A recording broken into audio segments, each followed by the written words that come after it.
মৃত্যুঞ্জয়ীর যিনি তৃতীয় পর্ব। অমাবস্যার রাত। অমাবস্যার রাতে গোটা বসন্তপুর গ্রাম যেন অস্বাভাবিকভাবে নিস্তব্ধ। হাওয়া নেই, কুকুর ডাকছে না, এমনকি চিনি পোকাও চুপ। মীরার মন কেমন কেমন করছিল।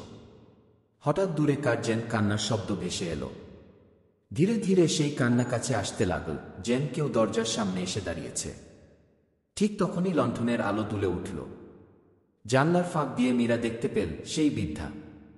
সাদা চুল ছড়িয়ে আছে, চোখ দুটো জ্বলজ্বল করছে। সে ফিসফিস করে বলল, আজ তোর হাসি আমি নিয়ে যাব, তোর জায়গা আমার হবে কি। মীরার বুক কেঁপে উঠল। দরজা বন্ধ করতে গেল, কিন্তু দরজার কপাট যেন নিজে থেকেই খুলে গেল। কুয়াশার ভেতর থেকে ধীরে ধীরে ছায়াটা ঘরে ঢুকতে লাগল। মীরার শরীর হিম হয়ে গেল। গলায় আবার সেই অদৃশ্য আঙুলের আঁকড়ে ধরা অনুভূতি। সে চিৎকার করতে চাইল, কিন্তু গলা থেকে শব্দ বের হল না। এমন সময় বাইরে থেকে পুরোহিতের মন্ত্রোচ্চারণ শোনা গেল। মন্ত্রের শব্দ শুনে বৃদ্ধার মুখ বিকৃত হয়ে উঠল, যেন আগুনে জ্বলছে। কিন্তু সে হেসে বলল, মন্ত্রে আমাকে থামানো যাবে না, আমি তো মৃত্যুঞ্জয়ী দেব। মন্ত্রপাঠের মাঝেই লণ্ঠন হঠাৎ ভেঙে পড়ল।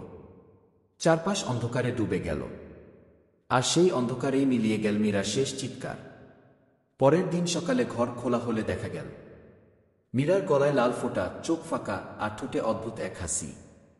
যেন আর সে মীরা নেই।